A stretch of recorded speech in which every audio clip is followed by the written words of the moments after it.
You're listening to Jonesy's Jukebox on KLOS.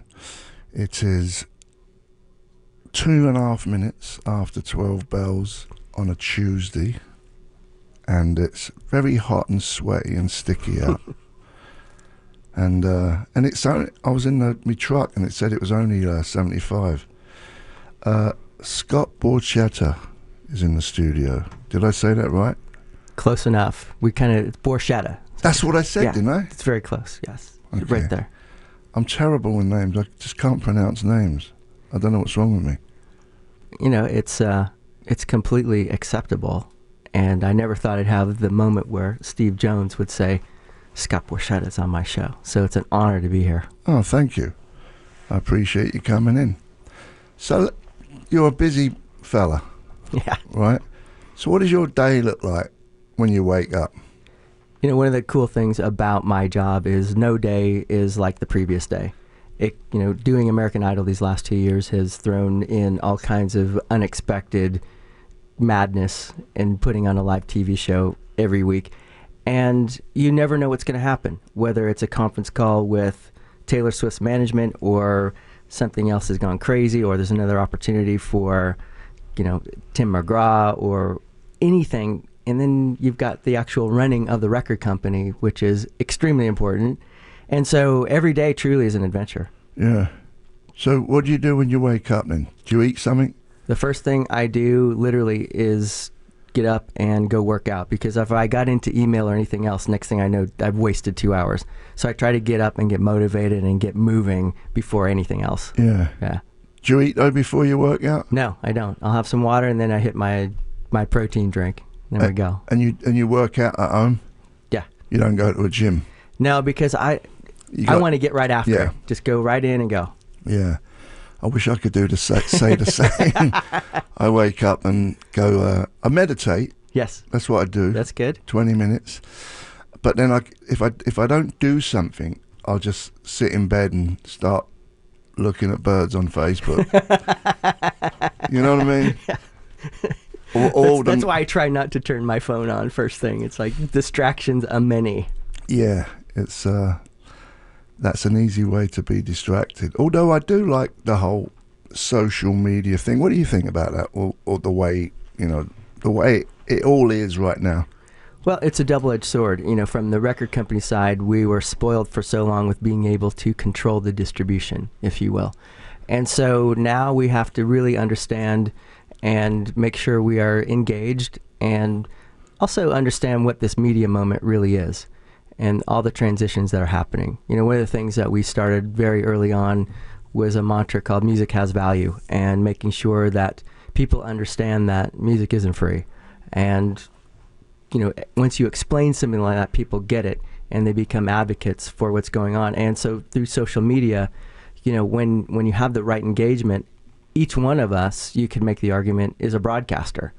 If you have tens of thousands of people following you, or if you have 200 people following you and you're speaking to them, it's changed our media engagement and communication. It's been a revolution. Do you think that, so you think you're like old school as far as people should pay for music? Well, I think there's a way to properly monetize. Absolutely. And you could say old school, new school, whatever, but my school still wants to be able to invest in new artists and make recordings, if you want to call them albums, whatever it is. But, for what we do right now, the service of a record company and the right relationship is still extremely important to, build careers. Yeah. But young people, they don't seem to buy music. They just nick it off whatever sites they can get their hands on it. How do you think you can turn that around? Not you, but how can that be turned around? You know what I mean? Yeah, and I think is that done? They're like, buy music. What are you talking about? Well, I think as you see everybody cutting the cord or having less from their cable service or whatever, it's going to be more of a subscription model, and it already is. We're just going to get to the point where whatever you are sampling, at a certain point you're going to have to pay for it, and you won't have to pay that much for it. Yeah. But I've always found that if I paid for something, I valued it more. Yeah. And we're slowly winning that, and it's not a battle, it's just an understanding. Yeah. We want people to understand that we want to continue to invest and find these great new artists and make great records. Nothing's really changed. I still try to find the coolest artists and make the coolest music, and I want to be able to continue to do that kind of development. Yeah. I still buy stuff on iTunes. Yeah. It's still fun. I mean, it's like discovery and, being engaged and then going and see the act and all that. You can't replicate or replace that, at least not yet. Yeah. Do you still invest in like vinyl? Yeah. Supposedly that's a resurgence. More than ever. And it's really interesting. T-Bone Burnett is a good friend of mine, and he has been doing some fascinating research in this space, comparing analog waves to digital and how it affects your brain. And a lot of this generation that is just now discovering analog, they don't know why they love it, but literally it makes you feel better. Because regardless of how much you shave off the digital edges, there's still a digital edge. Yeah. And you could see how the brain responds, and it responds in a more aggressive way. Yeah. So they don't even know why they love it, but that's one of the reasons they love it. That's fascinating, because I just thought, there's no difference. Once you get it off iTunes or whatever, it's all been smushed down anyway, even if there's something taken from analog, say like an album's recorded in analog, but then it gets put onto a CD or it goes to iTunes. That means it's being, all crashed and digitized. Yeah. So you're saying the only way to really get that fuzzy feeling from the airwaves is if you're playing a vinyl record and you're sitting in the room. Yeah, if it was recorded in analog, it's fascinating. If you go back and listen to the earliest CDs, the sound quality was terrible. Yeah. And it was heartbreaking for producers when they heard those records side by side. Yeah. And so we'll always get better at doing this, but it's realizing, one of the great moments for this generation that's coming up in front of them is rediscovering audio. Yeah. They're going to find out that all their favorite songs, favorite artists, etc., actually sound so much better than hearing them through your telephone. Yeah. Yeah. Which a lot of people listen to through their phones and whatnot. I heard there's only one company that makes tape, big recording tape. But a lot of people don't use. They still use what's the bloody thing? Pro Tools, right?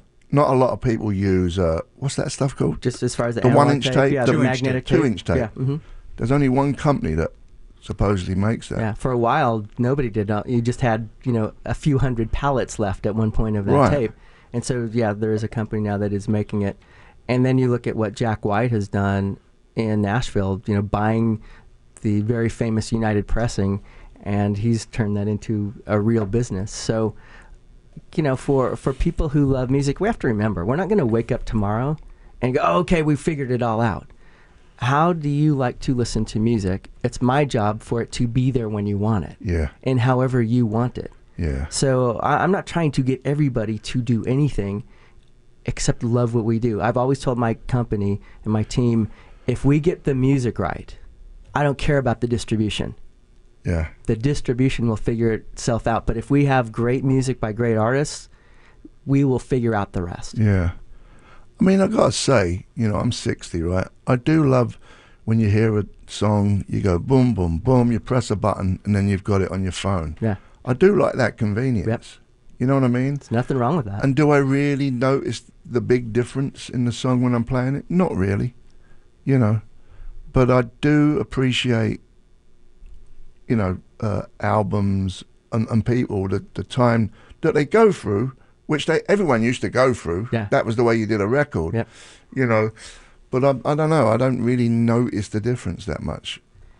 Well, and again, it's for each experience. Everything doesn't have to be just one specific experience that you have to have. So we want to be there for however you want to use it. It's my job to make sure we're there. Yeah. How long you had your record company? We turned 10 last September. Yeah. Yep. And is that like where are you guys based? We're based in Nashville. Yeah. Yep. And Big Machine Records. Big Machine. Did you come up with that name? I did. And the reason I called it Big Machine is because we were anything but a big machine. Right. And I kind of, nicked this from your old band. It's like, well, what makes you think we ain't?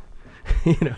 Yeah. And so it was one of those things of like, you know what? I'm sick and tired of the way that certain things are happening at major labels, and instead of complaining about it, let's do something about it. Yeah.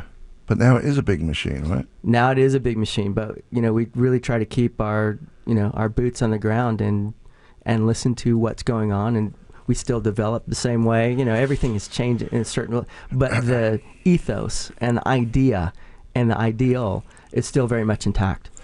What about a standard record contract? Is that basically the same as what it's always been? That since the beginning of record contracts, it's always been not great for an artist. I mean, have you changed anything there, or have you stuck with that same? You know what I mean? Yeah, absolutely. And I think, especially in this media moment, we have to be more transparent than ever. And so understanding what happens to a dollar when it gets into the company, understanding what it costs from distribution, marketing, etc. We have the most transparent royalty statements in existence. You see where every dollar went.